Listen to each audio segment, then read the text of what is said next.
কৃষি খাতে উন্নয়ন বরাদ্দের 40 ভাগ দাবি করে সারা দেশে আজকে কর্মসূচি পালন করছি। তার অংশ হিসাবে জাতীয় প্রেস ক্লাবে আমাদের এই কর্মসূচি। সংগ্রামী সাথী ও বন্ধুগণ, আপনারা জানেন আগামী মাসের প্রথম সপ্তাহে অথবা 11ই জুন আগামী 2026-27 অর্থ বছরের বাজেট ওই সংসদে উত্থাপন করা হবে। আলোচনার পর সে বাজেট পাস করা হবে।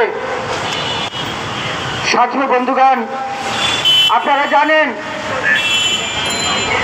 আমাদের যে সংবিধান, সেই সংবিধানে রাষ্ট্রের 1 বছরের আয় এবং ব্যয়, যেটাকে আয় ব্যয় বিবরণী কিংবা আর্থিক বিবৃতির বলা হয়েছে, সেটাকে আমরা বলছি বাজেট। অর্থাৎ একটা দেশের যে সরকার, সেই সরকার 1 বছরে কত আয় করবে, কোন কোন খাত থেকে আয় করবে, আর 1 বছরে ব্যয় কত করবে এবং কোন কোন খাতে সেই ব্যয়টা হবে, তার নামই হচ্ছে বাজেট।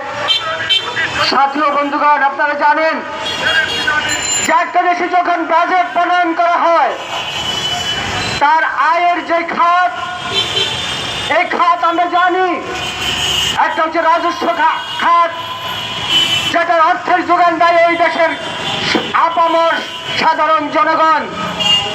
আজকে যে জন্মগ্রহণ করেছে শিশু, সেই শিশু হাসপাতালের বিল দেওয়া থেকে শুরু করে যে মানুষ মৃত্যুবরণ করেছে, ওই কবরে যাওয়ার আগে যে কফিন এবং কাপড়, এই প্রত্যেককেই এই বাজেটের অর্থ দিতে হয়।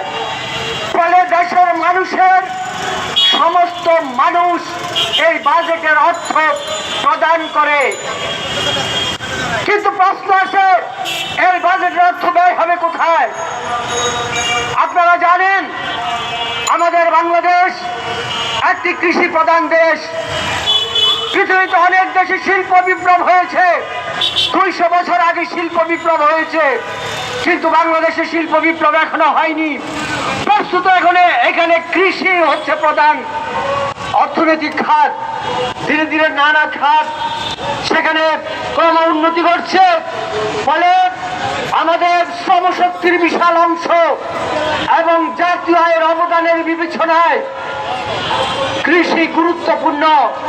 কিন্তু আমরা লক্ষ্য করেছি স্বাধীনতার পর থেকে আমাদের এই কৃষি খাত অবহেলিত।